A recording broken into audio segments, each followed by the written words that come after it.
الف اللہ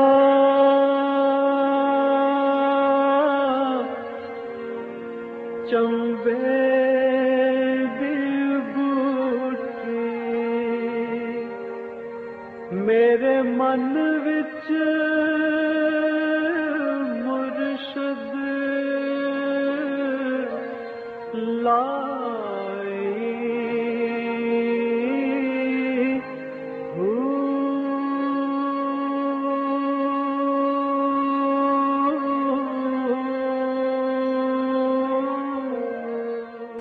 بسم اللہ الرحمن الرحیم۔ السلام علیکم پریام المرشد، اور میں ہوں منور عتیق۔ ناظرین محترم، آپ کے سوالات ہیں اور رہنمائی کے لیے ہمارے ساتھ موجود ہیں ہمارے بہت ہی محترم جناب حضرت امیر محمد اکرم اوان صاحب۔ آپ سلسلہ نقشبندیہ اویسیہ کے شیخ ہیں، مترجم قرآن ہیں، مفکر قرآن ہیں، شاعر ہیں، ادیب ہیں، بہت سے حوالے ہیں آپ کے تعارف کے۔ حضرت جی بہت شکریہ، آپ نے وقت دیا۔ حضرت جی سوالات کا سلسلہ شروع کرتے ہیں۔ شوکت علی حفظ آباد سے یہ کہتے ہیں کہ اکثر کتابوں میں لکھا ہے کہ ایک صوفی میں عام آدمی کی نسبت استعداد کار بڑھ جاتی ہے، حضرت صاحب ایسا کیوں کر ہو جاتا ہے؟ الحمدللہ رب العالمین والصلاة والسلام علی حبیبہ محمد وآلہ وصحبہ اجمعین۔ اعوذ باللہ من الشیطان الرجیم، بسم اللہ الرحمن الرحیم۔ الحمدللہ ایک لفظ ہم اکثر استعمال کرتے ہیں، برکت۔ ہم استعمال کرتے ہیں لیکن شاید ہم جانتے نہیں کہ اس کا مفہوم کیا ہے۔ بالکل صحیح۔ صوفی اسے کہتے ہیں جس کے جو عقائد، میں نے پہلے عرض کیا پچھلے پروگرام میں، کہ جو نظریات و عقائد ہمارے عقل نے مانے ہیں وہ دل میں بھی اتر جائے۔ سبحان اللہ۔ اور دل میں اترنے کا مطلب یہ ہے کہ ہمارا کردار پھر سدھر جائے۔ صحیح۔ تو اس سے جو انوارات و تجلیات باری آتے ہیں، دیکھیں ہر بات جو منہ سے نکلتی ہے، ہر کام جو ہم کرتے ہیں اپنا ایک اثر رکھتا ہے، یا نور یا ظلمت۔ یا اگر اطاعت الہی اور سنت پیغمبر کے مطابق ہے تو اس سے نور پیدا ہوتا ہے، اس کے خلاف ہے تو اس سے سیاہی پیدا ہوتی ہے، ظلمت پیدا ہوتی ہے۔ صحیح۔ کافر تو ہے ہی ظلمت، مزید ظلمت پیدا ہوتی جاتی ہے، اور مومن نور ایمان سے اس کا دل روشن ہے، لیکن اگر گناہ کرتا ہے تو اس پر سیاہ نقطہ پڑ جاتا ہے، مسلسل کرے تو وہ پڑتا جاتا ہے۔ یہ جو نور ہے یہ اوقات میں بھی اور قوت کار میں بھی برکت پیدا کرتا ہے۔ سبحان اللہ۔ دوسرا آدمی اتنے وقت میں وہ کام نہیں کر سکتا جو ایک صوفی اس وقت میں کر لیتا۔ بالکل صحیح۔ اور برکت کا مطلب جو ہے، برکت کا مطلب ہے کہ وہ عام آدمی کی نسبت اس وقت میں جتنا کام آدمی کر سکتا ہے، صوفی اسے 2 گنا 3 گنا کر سکتے ہیں۔ بالکل صحیح، بالکل صحیح۔ تو اس وجہ سے اس کی استعداد بڑھ جاتی وہ ہے۔ برکت اللہ کے نام کی اور اللہ کی اور ذکر الہی کی اور نیک اعمال کی جو روشنی ہوتی ہے، اس سے کاموں میں برکت آ جاتی ہے۔ سبحان اللہ۔ حاجرہ بی بی ہیں پشاور سے، یہ اس سے ملتا جلتا ایک سوال ہم نے شاید پچھلے کسی پروگرام میں بھی کیا تھا، لیکن سوال اچھا ہے، پھر شامل کرتے ہیں۔ بزرگان دین کے سلسلے میں اکثر یہ جملہ سننے میں آتا ہے کہ فلاں بزرگ بہت پہنچے ہوئے ہیں۔ یہ پہنچے ہوئے ہیں سے کیا مراد ہے؟ کہاں پہنچے ہوتے ہیں اور کیوں پہنچے ہوتے ہیں؟ یہ بزرگان دین کے کسی تذکرے میں نہیں آتا۔ اچھا، یہ علمی ادبی بات نہیں ہے۔ صحیح۔ یہ جہلاء کی زبان زد عام بات ہے۔ صحیح صحیح۔ یہ فلاں بہت پہنچا ہوا ہے۔ بالکل صحیح۔ اور اگر اس کو واقعی ادبی طور پر لیا جائے تو اصطلاح تصوف میں یہ ہوگا کہ اسے قرب الہی نصیب ہے، لیکن یہ اصطلاح تصوف میں استعمال نہیں ہوتی۔ صحیح۔ یہ عام عوام اور جو لوگ ان چیزوں سے بے بہر ہیں ان کی اصطلاح بہت پہنچے ہوئے، شاید ان کی مراد یہ ہوتی ہے کہ اسے بہت قرب الہی حاصل ہے۔ بالکل صحیح۔ تصوف میں اس کا کوئی وجود موجود نہیں ہے۔ کوئی ایسی جگہ نہیں کہ جہاں پہنچ کر کوئی رک جاتا ہے، قرب الہی کی کوئی انتہا نہیں، اور لوگ عمر بھر محنت کرتے رہتے ہیں، جنہیں اللہ ترقی دیتے ہیں ان کی ترقی ہوتی رہتی ہے۔ سبحان اللہ۔ اور یہ پتہ چل جاتا ہے کہ یہ جو شخص ہے یہ اللہ کے کتنا قریب ہے۔ ہمارے پاس ایک ہی معیار ہے کہ وہ کتنا خلوص سے شریعت پر عمل کرتا ہے۔ صحیح، بالکل صحیح۔ ہماری نسبت وہ زیادہ نیک ہے، پارسا ہے، راست گو ہے، راست باز ہے، سچ کہتا ہے اور حلال کھاتا ہے، حرام سے بچتا ہے، تو ہم تو اسے ولی اللہ سمجھیں گے، سمجھتے ہیں۔ لیکن بہرحال حتمی فیصلہ تو اللہ ہی جانتے ہیں کہ اس کا کردار کیا ہے۔ حقیقت حال تو اللہ اور بندے کے درمیان۔ اچھا، ایک اور اسی سے ملتا جلتا سوال ہے، حافظ غلام ربانی ہے گوجرا سے، یہ کہتے ہیں کہ ایک عامل کی چلہ کشی اور ایک صوفی کے مجاہدے میں کیا فرق ہے؟ بڑا فرق ہے، زمین و آسمان کا فرق ہے۔ عملیات کا دین سے کوئی تعلق نہیں۔ اچھا، عملیات ہوتے ہیں اپنی خدائی منوانے کے لیے۔ صحیح۔ عملیات یا عامل چچک کشی کرتے چلہ کشی جو ہوتی ہے یہ یا عملیات جنوں کو تابع کرتے ہیں یا کوئی اور اس طرح کو، تو اس سے مراد ہوتی ہے کہ میں دوسروں سے بڑا ہو جاؤں اور لوگ میرے محتاج ہو جائیں اور میری خدمت کریں، مجھے پیسے دیں، میں انہیں دم چو کروں تو وہ ٹھیک ہو جائیں۔ صحیح۔ کہ نہیں، تو مقصد ہی الگ ہو گیا نا، یعنی عملیات کا تو مقصد یہ ہے کہ اپنی خدائی منوانے کی بات ہے، اور صوفیاء جو مجاہدہ کرتے ہیں وہ عظمت الہی کا ادراک پانے کے لیے کرتے ہیں۔ صحیح۔ اچھا، یہ جو عام ایک اصطلاح اسی حوالے سے کہ فلاں بزرگ نے اتنا عرصہ چلہ کشی کی، اور یہ چلہ کشی یعنی کہ وہ وہاں سے غار میں چلے گئے، وہاں بیٹھ کے اللہ کی عبادت کرتے، وہ وہ چلہ کیا تھا؟ کشی وہ جو کیا ہوتا ہے؟ بزرگوں نے کی وہ اپنی عظمت کے لیے نہیں، وہ چلو تنہائی گوشے میں چلے گئے، اللہ اللہ کرتے رہے، لیکن اس سے افضل ہے کہ آپ میدان عمل میں رہیں اور اطاعت الہی کریں۔ صحیح۔ چلہ کشی سے یہ ہوگا کہ آپ کو کشف ہو جائے گا، مشاہدہ ہو جائے گا، تو جو حقیقی صوفیاء ہیں وہ کہتے ہیں کہ کشف اور مشاہدے کے لیے بھی محنت اگر کی جائے تو یہ محنت اللہ کی رضا کے لیے تو نہیں، یہ تو غیر اللہ کے لیے۔ صحیح۔ کشف اور مشاہدہ اللہ تو نہیں ہے نا۔ بالکل صحیح، بالکل صحیح۔ تو اس سے تو بہتر یہ ہے کہ عملی زندگی میں اطاعت کی جائے، یعنی چلہ کشی میں آپ 1000 نفل پڑھتے ہیں، عملی زندگی میں آپ 2 نفل پڑھتے ہیں، نہیں بھی پڑھتے تو عملی زندگی میں کتنے ایسے نیک کام ہیں جو ان نفلوں سے زیادہ درجہ آپ کو دے جاتے ہیں، اطاعت الہی اس میں زیادہ ہو جاتی ہے، حلال کماتے ہیں، حلال اولاد کو کھلاتے ہیں، یہی عبادت بن جاتی ہے، سچ بولتے ہیں، کسی غریب کے کام آ جاتے ہیں، کسی کی مدد کرتے ہیں۔ تو عملی زندگی میں رہ کر اللہ اللہ کرنا اور صفائے قلب کو قائم رکھنا، یہ اصل بات ہے۔ اور اس میں میں تھوڑا سا اور اضافہ اگر آپ اجازت دیں تو کروں کہ اگر یہ کہیں دنیا سے کٹ کے کسی جگہ پہ جا کے بیٹھ کے عبادت کرنا ہی مقصود ہوتا تو یہ نظام نہ چل سکتا۔ اس کی وجہ یہ ہے کہ ہمارا ایک دوسرے سے، کیونکہ کوئی بھی شخص اگر کوئی دنیا سے کٹ کر بیٹھ جاتا ہے تو اصول ہے تصوف کا کہ اگر ایک صوفی ہے، واقعی صوفی ہے، اور اس کے درجات میں ترقی ہو رہی ہے تو جیسے دنیا سے کٹ جائے گا وہ رک جائیں گے۔ تنہائی میں بیٹھ کر جتنی نیکی کرتا رہے کوئی درجہ بلند نہیں ہو۔ سبحان اللہ، سبحان اللہ۔ اس لیے کہ معاملات کا تعلق مخلوق سے ہے، مخلوق سے ہے، تعلقات عامہ سے ہے، کردار سے ہے۔ بالکل تو جب آپ ایک غار میں بیٹھ گئے، نہ آپ سے کوئی بات کرنے والا، نہ پوچھنے والا، نہ آپ نیکی بتا سکے، نہ سن سکے، نہ کسی سے برت سکے، جب عمل منقطع ہو گیا تو جیسے بندہ قبر میں چلا گیا، اس کے بعد تو وہ نمازیں نہیں پڑھے گا۔ بالکل صحیح، بالکل ایسے ہی، کیونکہ پھر تو نظام نہیں چل تو سکتا نا۔ عملیات کا جہاں تک تعلق ہے، عملیات کہتی ان باتوں کو ہیں جو شیاطین پر یا جنوں پر قدرت حاصل کرنے کے لیے، یا خزانہ غیب سے روزی حاصل کرنے کے لیے، یا لوگوں پر حکومت کرنے کے لیے، تو یہ تو سارا ہے ہی بات ہے۔ اور صوفی جو بلند پایا صوفی ہیں وہ تو چلہ کشی کو اچھا نہیں سمجھتے، لیکن اگر کوئی تنہائی میں بیٹھ کر اللہ اللہ کرتا ہے تو گناہ تو نہیں ہے، گناہ نہیں ہے، بالکل صحیح۔ اللہ اللہ ہی کر یہ رہا تو اس کی نیت کے اوپر ڈیپینڈ کرتا ہے کہ اس کی نیت اوپر کیا ہے۔ ہے۔ لیکن صوفیوں میں یہ اصطلاح ہے کہ جو چلہ کشی میں پڑ جاتا ہے وہ عورتوں کی مانند ہے، صحیح۔ اور جو میدان عمل میں رہتا ہے وہ مرد ہے۔ سبحان اللہ، سبحان اللہ، پردہ نشینی تو سبحان عورتوں کا کام ہے نا۔ سبحان اللہ۔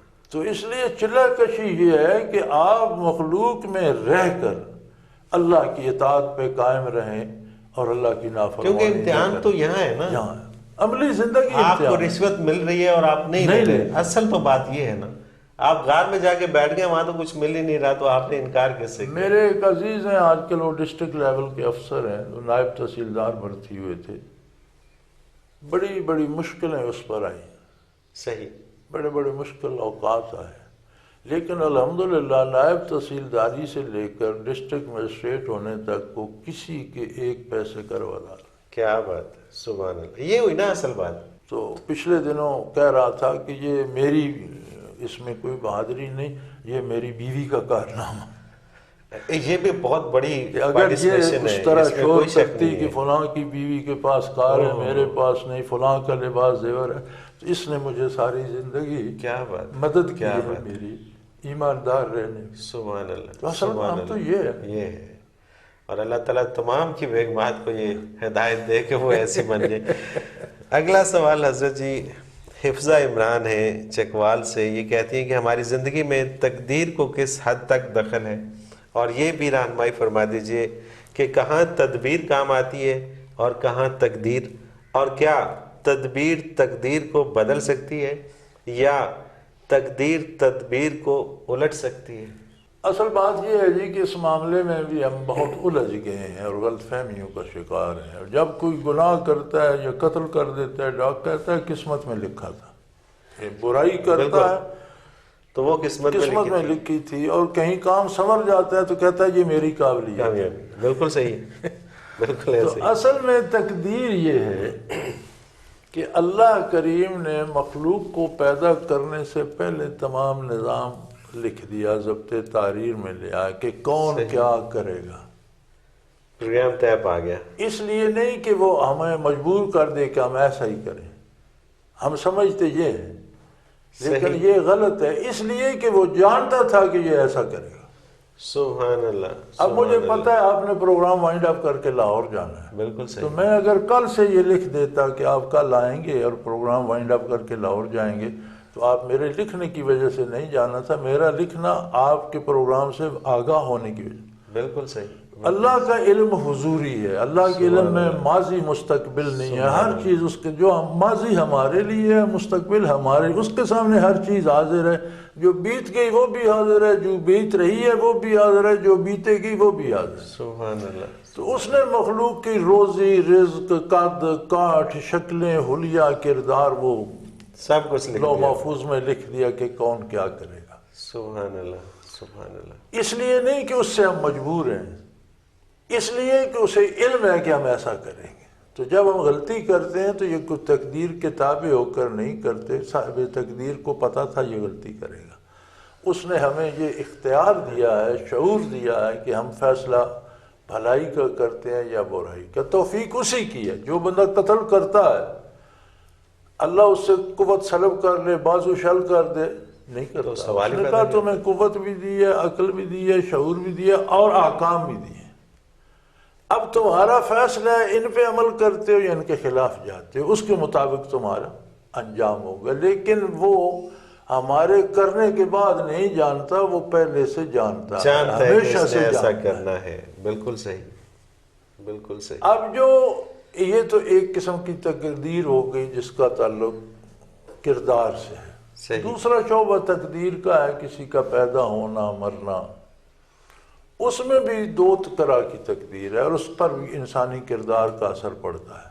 ایک تقدیر مبرم ہے، طے شدہ فیصلہ، مثلا موت کا ایک طے شدہ فیصلہ ہے، وقت آیا تو مر جائے گا، نیک ہے یا بدکار ہے یا اس سے کوئی فرق نہیں پڑتا۔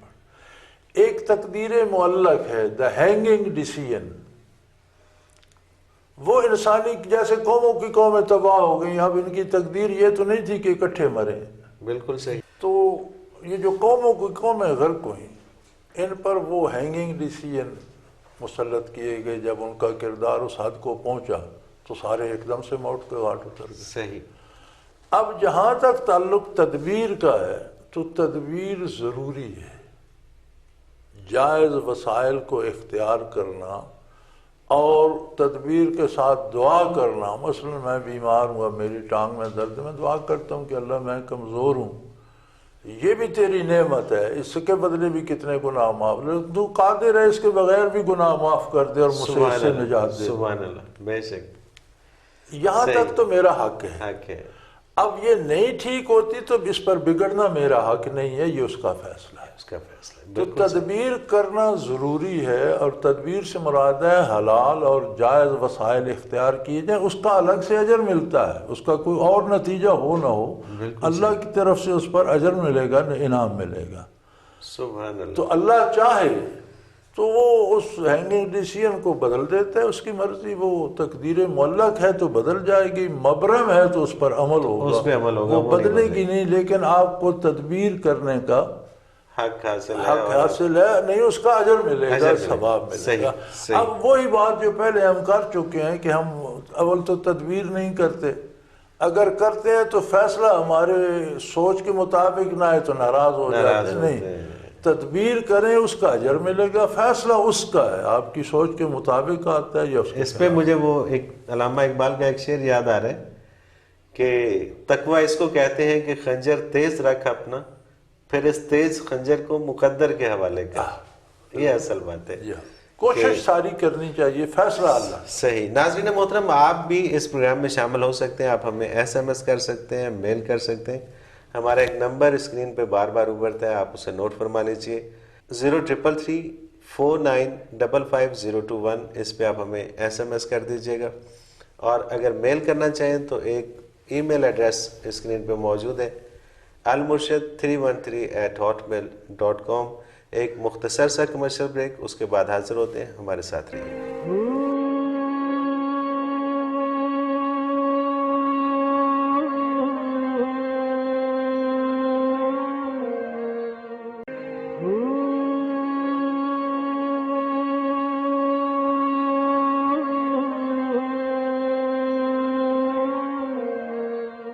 پروگرام میں ایک بار پھر خوش آمدید ناظرین، آپ کے سوالات ہیں اور رہنمائی کے لیے ہمارے ساتھ موجود ہیں ہمارے بہت ہی محترم جناب حضرت امیر محمد اکرم اعوان صاحب۔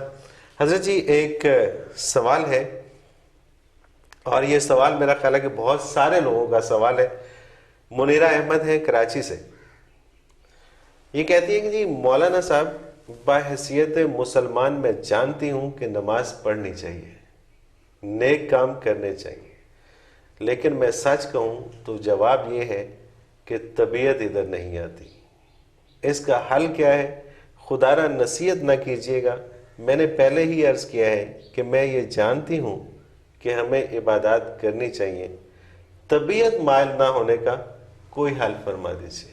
الحمدللہ رب العالمین، والصلاة والسلام علی حبیبہ محمد وآلہ وصحبہ اجمعین۔ اعوذ باللہ من الشیطان الرجیم، بسم اللہ الرحمن الرحیم۔ بیٹا، گزارش یہ ہے کہ میں نصیحت تو نہیں کروں گا، لیکن ہر نیک بات جو کسی کو کہی جائے وہ نصیحت ہی کہلاتی ہے۔ بے شک۔ تو جواب تو بھلائی میں ہی دینا پڑے گا، اور وہ ہوگی تو نصیحت ہی، آپ اس کا کوئی اور نام رکھ لیں۔ صحیح، بالکل صحیح، بالکل صحیح۔ آپ کی بات بہت قیمتی ہے، اور میں سمجھتا ہوں کہ اللہ کریم کا آپ پر احسان ہے کہ اس نے آپ کو یہ احساس تو دیا کہ نماز پڑھنی چاہیے، لیکن دل نہیں چاہتا، طبیعت ادھر نہیں آتی۔ یہ ادراک ہونا بھی ایک بہت بڑا انعام ہے اللہ کا۔ بے شمار لوگ ہیں جنہیں اس کا کوئی ادراک بھی نہیں ہے۔ کائنات میں علماء بہت افضل لوگ ہیں، اہل علم، جو اللہ کے دین کا علم رکھتے ہیں۔ صحابہ بہت افضل ہیں، انبیاء کی مثل کوئی غیر نبی نہیں ہو سکتا۔ حضور نبی کریم صلی اللہ علیہ وسلم امام الانبیاء ہیں، تمام انبیاء کے بھی امام ہیں اور سب سے افضل ہیں۔ سورہ مزمل میں اللہ کریم حضور کو مخاطب کرتے ہوئے فرماتے ہیں، قم اللیل، راتوں کو اٹھیے، آدھی رات، اس سے کم یا زیادہ، ورتل القرآن ترتیلا، اور قرآن کو بڑے مزے سے، سمجھ سے، ٹھہر کے، آرام سے، سکون سبحان سے، اللہ، سبحان اللہ۔ مزے لے کر پڑھیے۔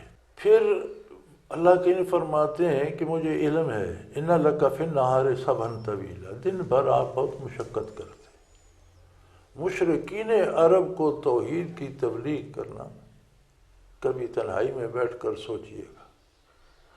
آج کے مسلمان کو آپ تبلیغ نہیں کر سکتے، وہ آگے سے گلے پڑ جاتا ہے۔ بے شک بتوں کے پجاریوں کو اور صدیوں نسلوں سے اللہ جو اکبر۔ بت پوجتے آ رہے ہیں، سبحان اور انہیں کہنا یہ بت بیکار ہیں، چھوڑ دو، یہ تمہیں جہنم لے جائیں گے، اور اللہ کو واحد لا شریک مانو۔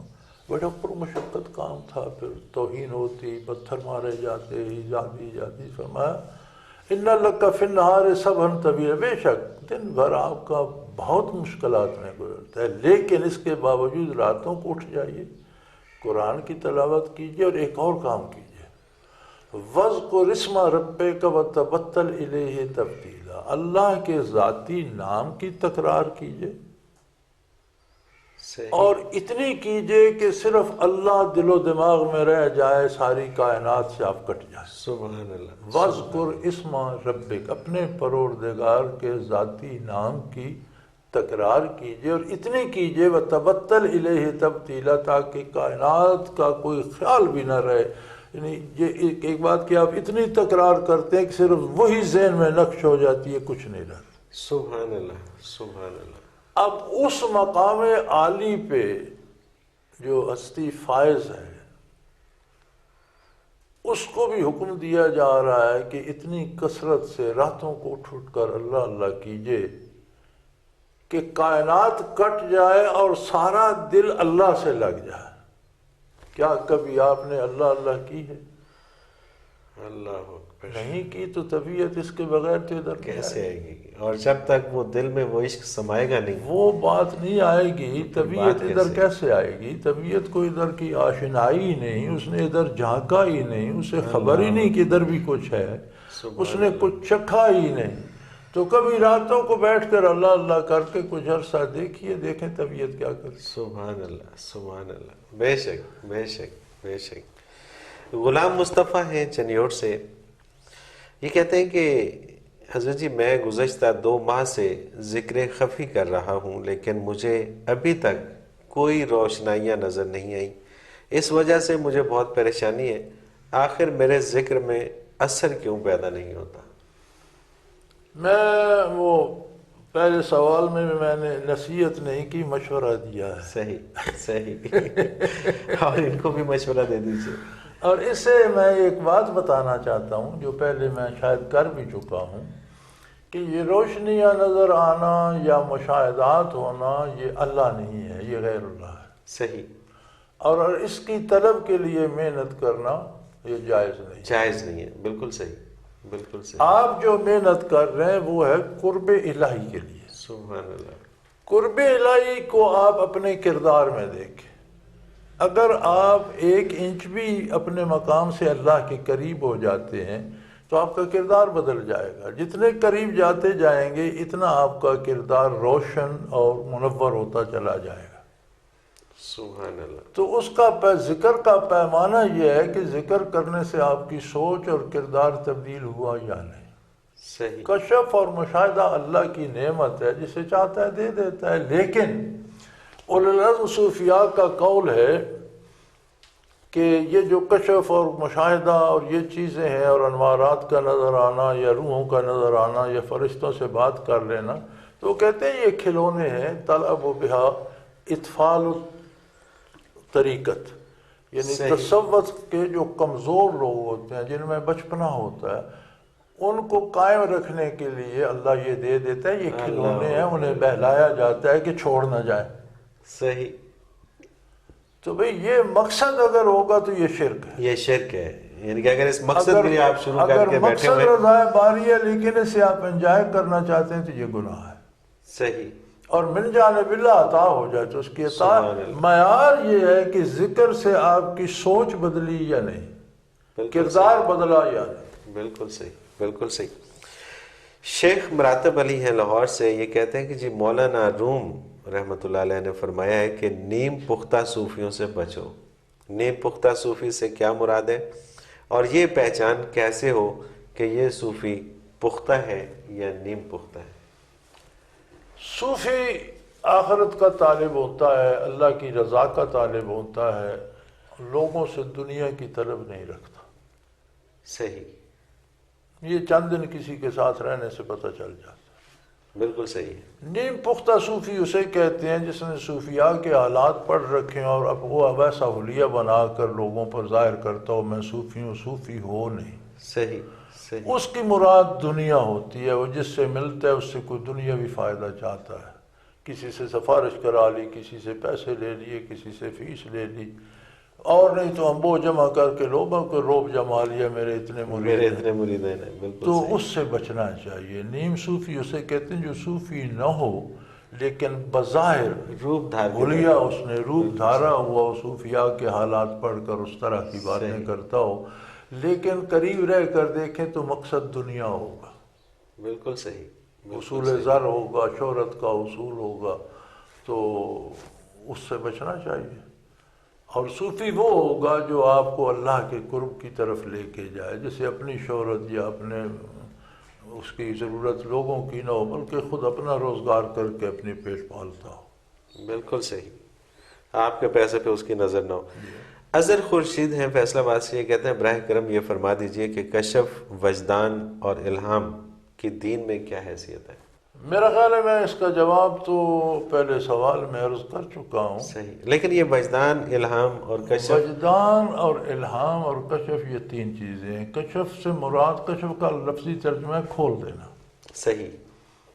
یعنی حجابات کو ہٹا دینا, پردے کو کھول دینا, چیزیں جو پردے کے پیچھے ان کا نظر آ جانا, جیسے اس عالم میں بیٹھے ہوئے فرشتوں کو دیکھ لینا, روحوں کو دیکھ لینا. صحیح. اصطلاح شریعت میں کشف یہ ہے. یہاں بیٹھ کر امریکہ کی بات دیکھ لینا, یا جو چیزیں آپ مادی آلات سے, جیسے ٹی وی سے آپ دیکھ لیتے ہیں ساری دنیا کے حالات, وہ دیکھنا یہ کشف نہیں ہے. یہ مشاہدہ ہے جو کافر کو بھی ہوتا ہے. صحیح. کشف صرف مومن کو ہوتا ہے. اور کشف سے مراد ہے کشف الہیات, تجلیات باری نظر آئے آخر, یعنی کہ جو چیزیں مادی انسٹرومنٹ سے نظر نہیں آتی وہ نظر آئے, وہ نظر آئے, بالائے آسمان نگاہ جائے, فرشتے نظر آئے, یہ ہے کشف. صحیح. اور یہ جو ہے یہ ہے, اس کا ضابطہ یہ ہے کہ آپ جو کچھ دیکھ کر سمجھ رہے ہیں وہ شریعت کے مطابق ہو. صحیح. اس کے خلاف اگر شریعت کے خلاف ہے تو وہ آپ کو دھوکہ لگ رہا ہے. بالکل صحیح. صحیح نہیں, آپ سمجھنے میں دھوکہ کھا رہے ہیں. ایک بات. دوسری بات کشف میں یہ ہوتی ہے کہ کشف میں کسی کو کوئی کام نظر آتا ہے کہ ایسا کرنا چاہیے, تو وہ کام اگر شرعاً جائز ہے تو اسے خود ضرور کرنا چاہیے. نہیں کرے گا تو کوئی دنیاوی نقصان ہوگا, اخروی نہیں, گناہ نہیں. صحیح صحیح. لیکن کوئی دوسرا بندہ اس کے کشف کا مکلف نہیں ہے. بالکل آپ صحیح. کسی صاحب کشف کے پاس جائیں, جی مجھے بتائیں میں فلاں کاروبار کروں نہ کروں, تو دراصل اس کو آپ نے نبی مان لیا. یہ اتنا بڑا گناہ ہے کہ یہ بات تو نبی کریم صلی اللہ علیہ وسلم بتا گئے کہ یہ کرو یہ نہ کرو. صحیح. اب آپ کسی صاحب کشف سے پوچھتے ہیں تو آپ نے نبی کریم کا متبادل ڈھونڈ لیا. صحیح. تو وہاں آ کر تو اس کی اہمیت ختم ہو جاتی ہے. بالکل صحیح. الہام ہوتا ہے من جانب اللہ, کوئی چیز دل میں القاء ہو جائے. جیسے حضرت موسیٰ علیہ السلام کی والدہ کو کہ بیٹے کو دریا میں ڈال دو. اب کسی ماں کے لیے بچے کو دریا میں ڈالنا ظاہر ہے بہت تکلیف دہ عمل ہے, لیکن انہوں نے ڈالا تو اللہ کے لیے فرماتا ہے وَرَبَطْنَا عَلَىٰ قُلُوبِهَا, ہم نے اس کے دل سے رابطہ کر لیا, اسے مضبوط کیا, اسے یہ جرأت دی. اس کی بھی شرط یہ ہے کہ جو بات آپ کے دل میں القاء ہو رہی ہے وہ شریعت کے مطابق ہو. بالکل صحیح. شریعت کے خلاف ہے تو پھر کوئی شیطانی القاء الہام نہیں ہے. بالکل صحیح. اور وجدان ہوتا ہے کہ کسی چیز کو پا لینا. آپ ایک سائنٹسٹ کو دیکھتے ہیں, ہم ایک پتے کو دیکھتے ہیں پاؤں کے نیچے رکھ کے گزر, ایک سائنٹسٹ دیکھتے ہیں کہتے ہیں یہ تو بڑا کارآمد ہے, اس سے فلاں دوائی بن سکتی. بالکل صحیح. یہ اس کا وجدان ہے. صحیح. اس کا یہ وجدان مادی علم سے ہے. اگر بغیر علم کے من جانب اللہ شعور آ جائے تو اسے وجدان کہتے ہیں. آپ اس کیونکہ اس نے سائنس پڑھی ہے تو اس نے کہا تو اسے آپ علم کہیں گے. لیکن کوئی سائنس نہیں پڑھی, وہ دیکھ کہتے ہیں یار یہ پتہ فلاں کام میں کر رہا ہوں, تو یہ اس کا وجدان ہے. صحیح. اور اس کا تعلق کردار سے ہے. کشف الہام وجدان کا تعلق کردار سے ہے کہ آپ کو برائی کی بدبو اور سمیل آ جائے, برائی کی ظلمت نظر آ جائے, آپ اس سے بچ جائیں. سبحان اللہ سبحان اللہ. اور ایک مرض ہے ہم لوگوں میں کہ ہم سمجھتے ہیں فلاں صاحب کشف سے اس سے اپنے آئندہ کے حالات پوچھتے ہیں، یہ شرک فی النبوت ہے، آپ نے اسے نبی مان لیا۔ یہ باتیں تو نبی کریم بتا کے طے ہو گئی، الیوم اکملت لکم دینکم، دین مکمل ہو گیا، اب جو حضور نے بتایا وہی۔ اب ضرورت ہے سمر کی ہے کہ دین اصطلاح سیکھا جائے۔ تصوف میں ہے فنا فی الرسول۔ صحیح۔ صوفی کا فنا فی الرسول یہ ہوتا ہے کہ وہ روحانی طور پر بارگاہ رسالت میں حاضر ہوتا ہے، درود شریف پڑھتا ہے، دعائیں کراتا ہے، برکات حاصل کرتا ہے، لیکن آج وہاں سے کوئی نیا مسئلہ نہیں پوچھ سکتا۔ بالکل ٹھیک۔ دین وہی ہے جو حضور نے بتا دیا، عمل اسی پہ کرنا ہوگا۔ بالکل صحیح، بالکل صحیح۔ یہ اس کا حرمت بی بی ہیں لالہ موسیٰ سے اس کا جواب شاید پہلے ہو گیا، لیکن پھر بھی میں ان کا سوال شامل کر لیتا ہوں۔ معرفت باری کے حصول کا کوئی طریقہ بیان فرما دیجئے۔ یہ پورا معرفت باری کے حصول کا ایک ہی طریقہ ذکر الہی اور اس سے قرآن بھرا پڑا ہے، لیکن معرفت ایک کیفیت ہے، اور کیفیات سینہ بسینہ منتقل ہوتی ہیں۔ احکام زبانی علماً تحریراً دماغ میں آتے ہیں، کیفیات دلوں سے دلوں کو منتقل ہوتی ہیں۔ بالکل تو صحیح۔ یہ اللہ اللہ کرنے کے لیے بھی کسی صاحب دل کو تلاش کیجئے جس کے سینے میں کیفیات ہوں اور وہ آپ کے دل میں منتقل کر دے، اور پھر وہاں سے آپ یہ حضرت جی پھر وہی پروگرام کا وقت اپنے اختتام کو پہنچا۔ ناظرین محترم، اگر آپ بھی اس پروگرام میں شامل ہونا چاہیں تو ایک نمبر ہمارا اسکرین پہ بار بار ابھرتا ہے، نوٹ فرما لیجئے، 0333455021۔ اس پہ آپ ہمیں SMS کر دیجئے۔ اسی طرح سے ہمارا میل ایڈریس ہے almurshid313@hotmail.com۔ اس پہ آپ ہمیں میل کر کے اپنے سوالات ہمیں بھیجیے، ہم وہ سوالات اس پروگرام میں شامل کریں گے۔ اس کے ساتھ ہی منور عتیق کو اجازت دیجیے۔ اللہ حافظ۔ لا